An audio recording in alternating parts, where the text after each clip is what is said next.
Lá em Mateus, capítulo 25, a gente vai ler de novo.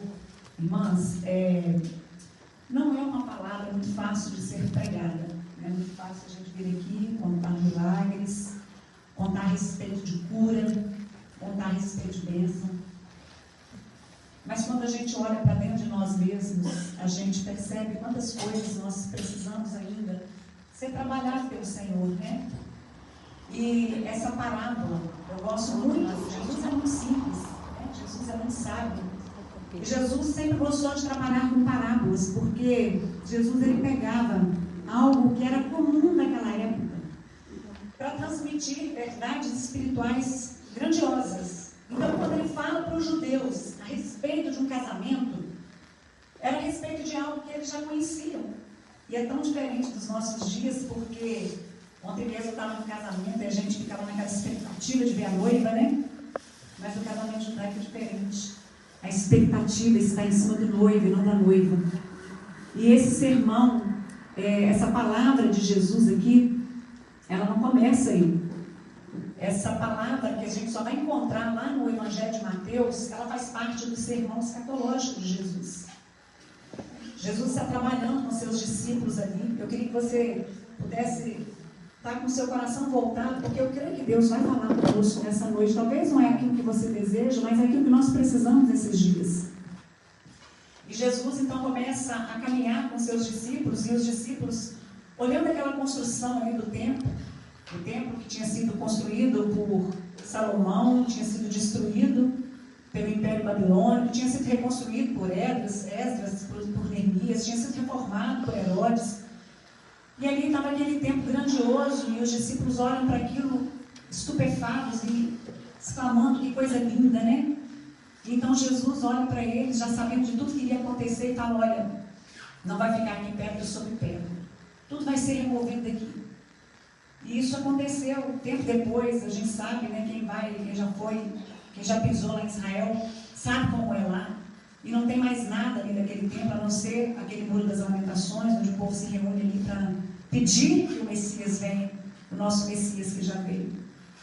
E então Jesus, ele começa, obrigada, Jesus começa a falar a respeito disso, e é uma sequência, porque ele começa a falar a respeito de todas as coisas que antecederiam a volta de Jesus.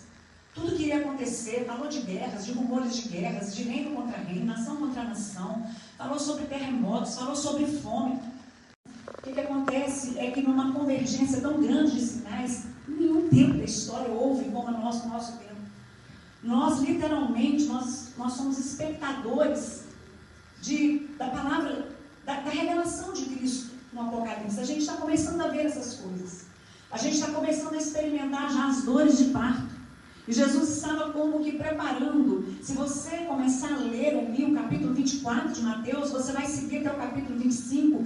E é como se Jesus estivesse preparando o povo, preparando a igreja, para que pudesse adentrar nas bodas do Cordeiro. Porque no final do capítulo 25, ele vai falar sobre o grande banquete nupcial. Então ele fala sobre os sinais dos fins do tempo.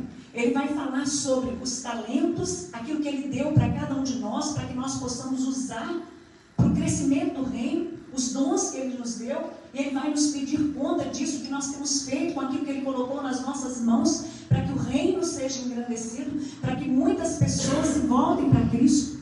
E aí ele vai falar sobre as virgens, ele vai falar sobre o casamento, sobre aquelas que estão preparadas e aqueles que não estão preparados. Então ele vai falar a respeito disso, e é tão interessante, queridos, que quando a gente fala a respeito de sinais dos tempos, quando a gente vai falar uma palavrinha a respeito de Apocalipse, a Mônica mesmo sabe disso, está lá na igreja, quando a gente fala um pouquinho, primeira coisa que as pessoas querem saber, o que é? Será que está chegando o dia? Será que Jesus está chegando? Será que nós temos muito tempo aqui nessa terra? Será que nós temos 5, 10, 15, 20 anos? Quanto tempo nós temos?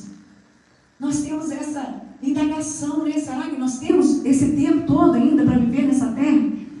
Mas a palavra do Senhor diz que nem o filho sabe, somente o Pai, ao Pai cabe saber o dia e a hora. Mas a palavra diz que nós precisamos ficar atentos aos sinais, porque, queridas, os sinais não são para os ímpios. Todos esses sinais que têm acontecido estabelecida para despertamento da igreja. E provavelmente Deus não permitiu que ninguém soubesse o dia nem a hora, para que nós pudéssemos viver em todo momento preparados para esse grande dia, preparados para a volta do Senhor. Então, antes da gente reler essa palavra que já foi lida aqui, mas nós vamos ter que ler novamente, eu quero fazer uma pergunta para mim e para você, queridos, porque o que eu vou falar aqui, eu vou falar como Paulo, não julgo eu já ter alcançado. Tem muita coisa em mim que precisa ainda ser mudada, ser transformada. Muitas fraquezas ainda que precisam ser vencidas. Mas como Paulo diz, eu prossigo caminhando para o alvo, esquecendo das coisas que para trás vão ficando. Eu avanço em direção a Cristo, procurando deixar de lado aquilo que tem me impedido de caminhar. Então, nessa palavra aqui, eu vou deixar uma pergunta para nós, para a nossa meditação, antes da gente começar. Se dentro da palavra do Senhor, se aí dentro da Bíblia, tivesse escrito que Deus havia já determinado que no ano de 2025, hoje é dia 8, né? 8 de setembro. Então está escrito aí na palavra, que no dia, vamos dizer aqui, no dia 25 de setembro de 2025, esse dia vai dar um domingo, às 10 da manhã.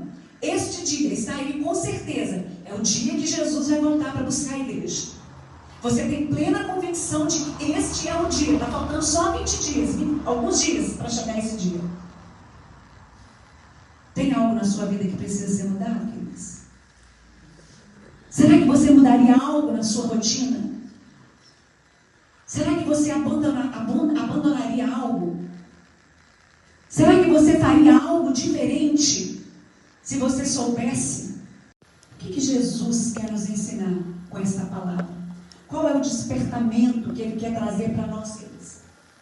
Não é outra, senão a grande necessidade que nós temos de nos preparar para a volta de Jesus, que Ele vem buscar a sua igreja.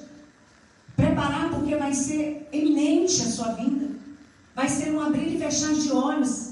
Mas essa preparação, irmãs, não é uma preparação que nós só falamos assim, eu estou esperando Jesus voltar. Não é uma preparação de qualquer maneira. Nós precisamos nos preparar, queridos, de 3 formas. Nós precisamos nos preparar demonstrando prudência. Nós precisamos nos preparar demonstrando também paciência e também demonstrando responsabilidade.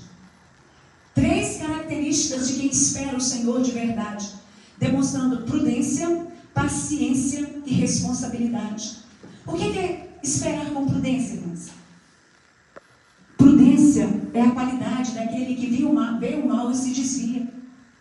Ter prudência é olhar os detalhes, é não brincar com as coisas que são sérias, é ver o mal e se afastar dele, é ter cuidado, é olhar o caminho que está seguindo, é olhar se aquilo vai te aproximar do Senhor ou se vai te afastar dele.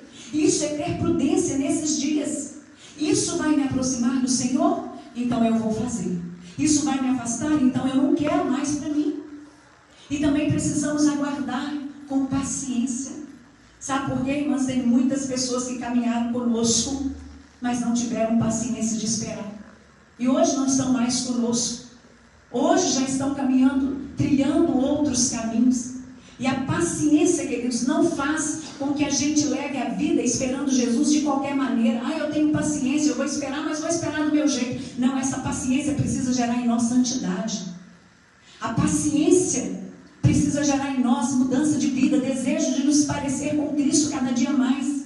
Essa paciência precisa fazer com que nós olhemos para nós e vejamos o que precisa ser mudado e mudar. Mas essa espera também, ela precisa ser uma espera com responsabilidade. Para que nós possamos saber que aquilo que Ele nos ordenou, nós cumprimos. E o que o Senhor nos ordenou a fazer não é simplesmente congregar. Congregar é muito importante, é necessário. E nós precisamos fazer isso dia após dia. Hebreus vai falar no capítulo 10 que nós não devemos deixar de congregar como é costume de alguns. Mas isso não é o mais importante. Qual foi a ordem que Jesus deixou para nós? Ide por todo mundo, pregai o Evangelho a toda criatura.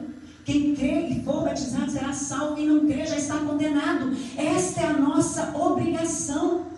Isso é o que Jesus deixou para nós na sua palavra. Eu gosto muito do testemunho de uma missionária, não sei se alguém já ouviu falar, chama Sophia Miller. Alguém já ouviu falar da Sophia Miller?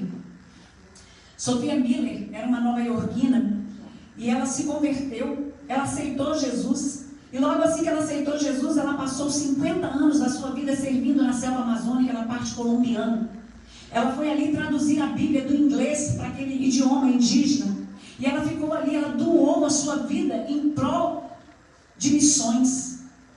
E no final da sua vida, um repórter, muitas pessoas queriam entrevistar a Sophia Miller. E um dos repórteres que conseguiu entrevistá-la chegou perto dela, porque era a grande pergunta, era a pergunta que todo mundo queria fazer.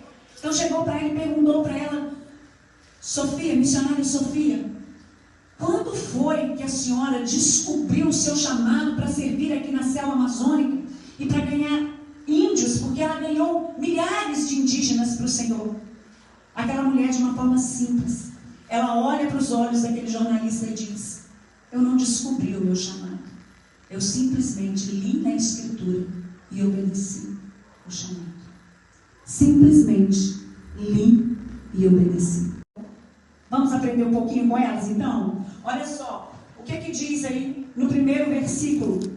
A parábola começa assim: então o reino dos céus será como 10 virgens que pegaram suas lamparinas e saíram para encontrar-se com o noivo. O reino dos céus será como as 10 virgens que pegaram suas lamparinas e saíram para encontrar-se com o noivo. Sabe qual que é a primeira verdade que eu aprendo? É que as 5 virgens loucas, queridos, elas também faziam parte do reino dos céus. A Bíblia não diz que o reino dos céus era composto de 10 virgens prudentes, mas existiam 5 virgens que eram nécias, que eram tolas, e elas também faziam parte do reino dos céus. E todas elas carregavam, vocês viram aqui, todas elas carregavam as suas lamparinas. Vamos trazer para os nossos dias o que significa isso? O que Jesus quer nos ensinar?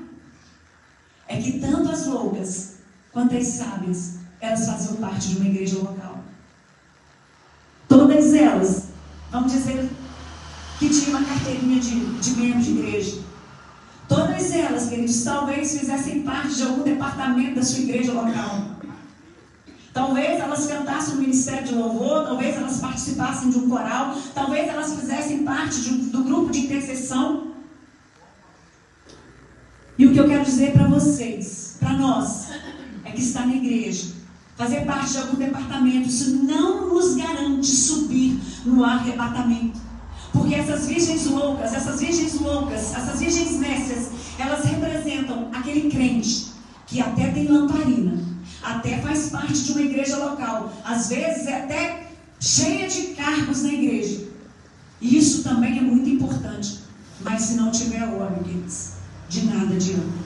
Se a lamparina não tiver óleo, se não tiver azeite, sabe daquele crente que fala como crente, veste como crente, tem clichê de crente, tem linguajar de crente. Óleo, o que gera óleo é a nossa entrega ao Senhor. O que gera óleo é o quanto eu estou disposta a me doar ao Senhor. Sabe o que eu tenho aprendido na palavra do Senhor? Que as pessoas que foram mais usadas por Deus, aquelas pessoas que mais contemplaram a presença do Senhor, não foram as que mais oraram, não foram as que mais jejuaram, não foram as que mais leram a Bíblia, mas as que mais deixaram coisas para trás, as que mais abriram mão de coisas para estar com o Senhor.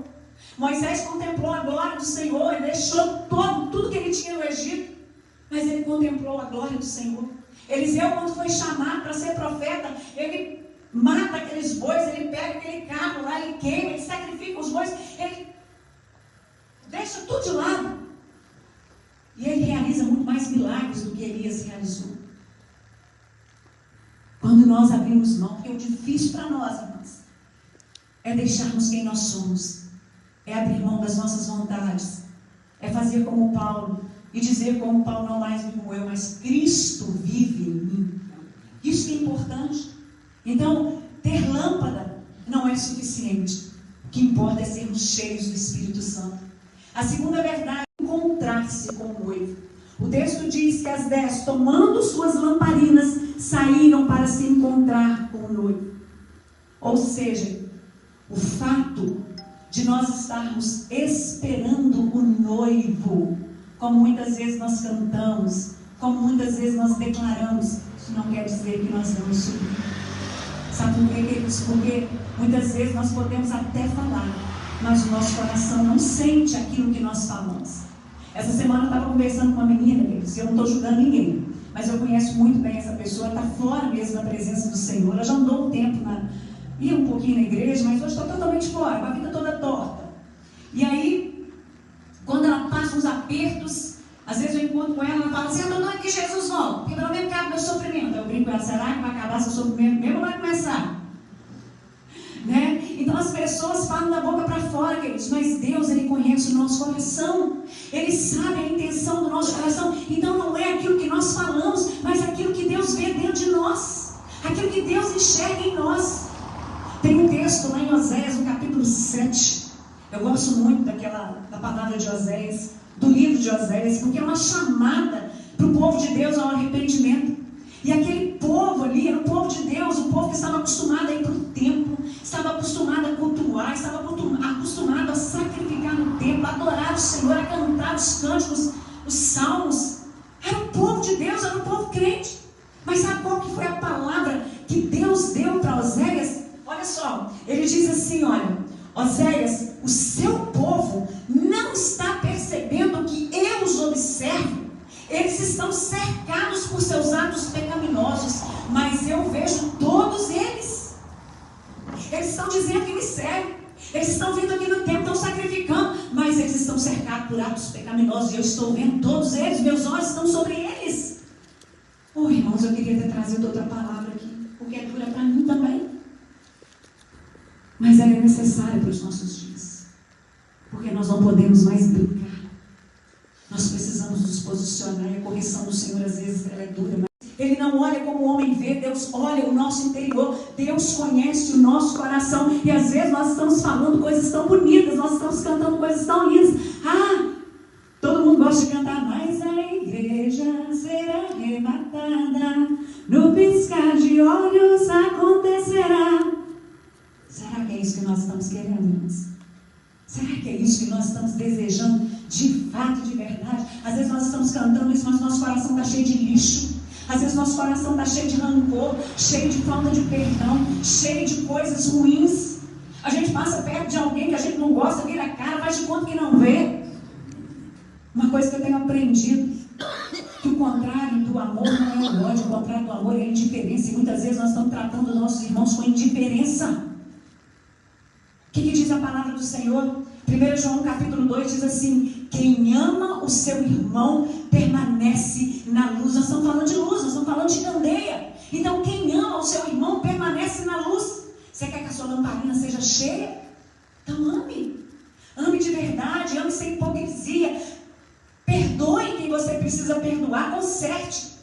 Mas a Bíblia vai dizer que quem não ama, quem odeia o seu irmão, está na escuridão, anda na escuridão e não sabe para onde vai. Está achando que está indo para o céu, mas às vezes não está indo para o céu.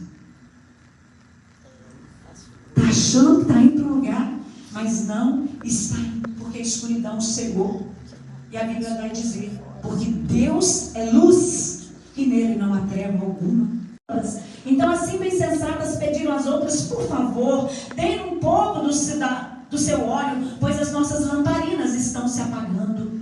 Dai-nos um pouco do seu azeite, porque as nossas lamparinas já estão se apagando. O que diz o texto aqui, queridos? As 5 virgens, elas ainda tinham azeite? O que vocês acham? Tinham. Elas olham para as virgens prudentes e dizem: dai-nos do vosso azeite, porque as nossas lamparinas estão se apagando. Então, se estão se apagando, elas não tinham apagado. Então, se não tinham apagado, é porque ainda tinha azeite.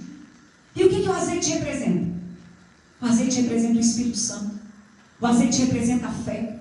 O azeite representa a palavra de Deus implantada em nós. Queridos, talvez o que eu vou falar aqui possa escandalizar algumas de vocês. Mas eu não posso deixar de dizer, porque se você mergulhar nessa palavra, se você mergulhar na palavra do Senhor, você vai ver que Deus não é Deus de meio termo.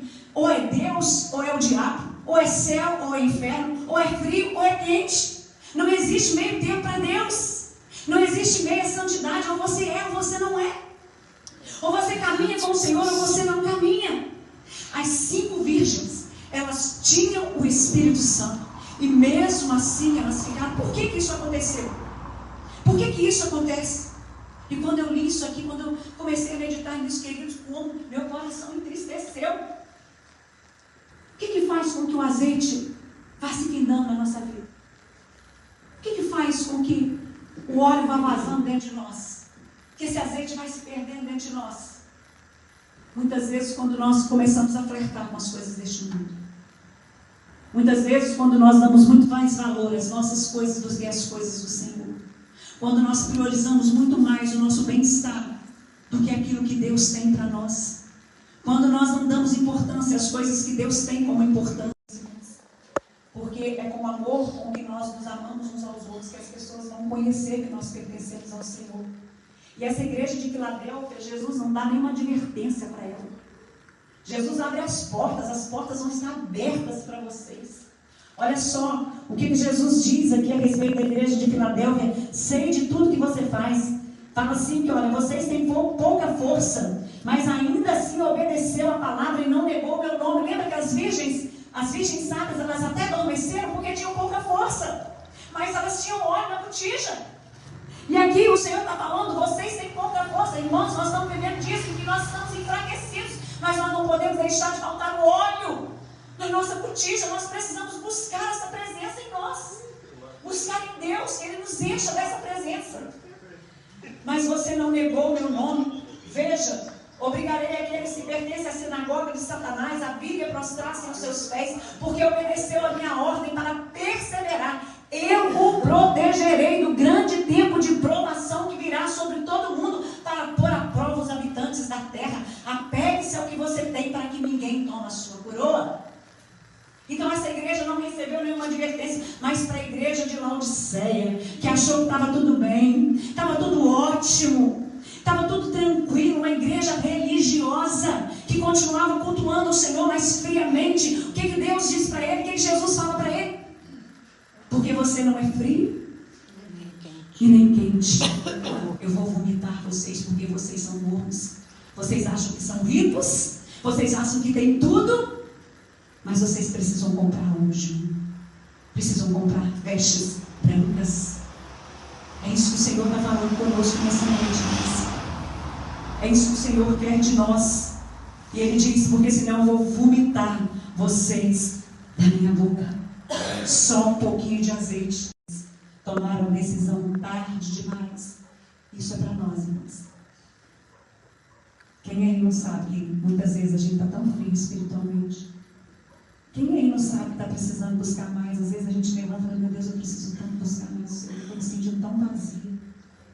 Já sentiu assim, igreja? Eu também. Senhor, eu preciso tanto do Senhor, eu estou me sentindo tão seca. Preciso buscar mais. Ah, mas amanhã eu busco. Amanhã eu vou começar uma campanha de jejum. Amanhã vou levantar de madrugada. Essa semana vai ser campanha de madrugada. Enquanto o maná não descer, enquanto o óleo não descer, eu não paro de buscar, não paro de clamar. Ah, eu vou ler a Bíblia. Esse ano eu leio a Bíblia inteira. Vou fazer um estudo. E aí passa um dia, passa 2. E aí o diabo vai colocando outras coisas no nosso caminho. A gente vai se distraindo com outras coisas. E o ano se passou. E a gente que estava frio no início do ano, está mais frio ainda no final do ano. E o tempo passa. E nós sabemos que precisamos. E nós não fazemos aquilo que nós precisamos fazer. Que é nos aproximar do Senhor. E este dia, Ele chega. Assim como chegou para aquelas virgens. E quando elas se deram conta de que tinham que buscar mais azeite, a porta já havia se fechado. Aí a gente lembra daquela música, né? O mercado está vazio, seu trabalho já parou, o martelo dos cefeiros. Será que nós vamos soltar essa música? Em nome de Jesus nós não vamos, porque nós vamos subir com o Senhor. Amém. Porque há tempo ainda de buscar o Senhor. Esse é o tempo oportuno de nós buscarmos o Senhor. E na parábola diz que o noivo chegou. E aquelas virgens tiveram disposição naquela hora para buscar, mas não tinham mais tempo, porque a porta se fechou. E o tempo para nós, queridos, é agora. O Senhor deseja, queridos. O Senhor deseja nos livrar. Eu não estou falando de salvação aqui, não entenda o que eu estou falando. Salvação é preparada. Eu estava ouvindo o pastor Antônio Júnior, ele é da Igreja Presbiteriana do Brasil. Ele falou algo muito interessante. Ele disse assim: se a gente está vendo muito crente aqui antes da volta de Jesus, vai ter crente no tempo da tribulação para fazer o que não conseguiu fazer aqui antes. Vai subir sim, queridos, mas vai ser com muita dificuldade. Vai ter que passar por muita prova. Porque não sou eu que estou falando, é a palavra do Senhor que diz. É a palavra do Senhor que diz. Aqueles que estiverem preparados, aqueles que estiverem conectados com o Senhor, que estiverem com a sua vida pautada na palavra, vai subir. O Senhor quer nos livrar. O que ele disse na igreja de Filadélfia? Eu livrarei da ira que virá sobre o mundo inteiro, para pôr à prova aqueles que não são. É dura a palavra, mas é verdade. E nós precisamos nos preparar para isso. Nós precisamos encher as nossas botijas de azeite. Nós precisamos cuidar dos detalhes, irmãos, sabe por que nós paramos de nos preocupar com detalhes? Isso não tem nada a ver. Sabe, a igreja parou de brigar, mas está tudo misturado, está tudo igual. Você vai em festas, você vai em casamento de crente, irmãos, eu vou falar aqui. Uma vergonha. É uma vergonha. E desculpa estar falando isso aqui, mas isso é triste, porque não tem diferença mais. Está tudo igual. Está tudo muito igual. E a Bíblia diz que nós somos chamados para ser sal e luz nessa terra. E se o sal perder o sabor demais, nada mais vale não ser para ser pisado pelos homens. E o sal tem sido pisado, sabe por quê? Muitos têm sido servido de escândalo para outros. Eu dei crente, deixa ser crente. Né? Então nós precisamos nos despertar. Me perdoe por estar trazendo essa palavra, mas ela trabalhou primeiro dentro de mim. Mas nós temos uma outra coisa, assim como ele tem despertado a minha vida, ele tem despertado mulheres, cada um de nós, para buscar mais do Senhor. Mulheres que não estão acomodadas, mulheres que mesmo estando, às vezes, sem força, cansadas, desanimadas, mas o Espírito Santo está ali falando: levanta, filha, vem, que eu quero falar com você. Mulheres que o Senhor tem despertado para orar mais, para buscar mais, para estar em comunhão com as outras, para estar falando do amor de Jesus. Mulheres que o Senhor tem despertado para se despir do velho homem e se vestir de Cristo.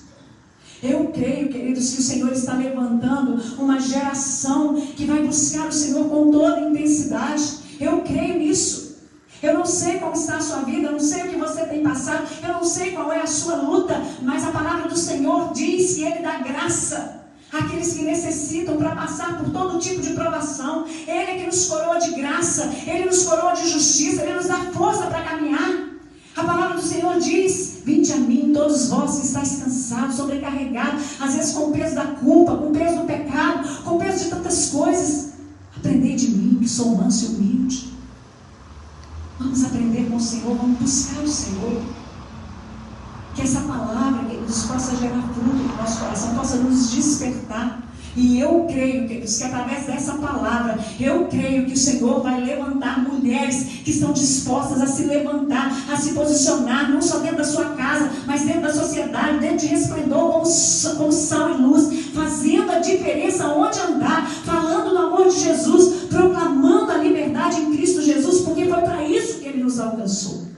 Amém, queridos? Amém. Que o Senhor possa nos abençoar e que as nossas candeias possam estar cheias do azeite e do óleo do Espírito Santo, em nome de Jesus. Amém? Vamos ficar de pé.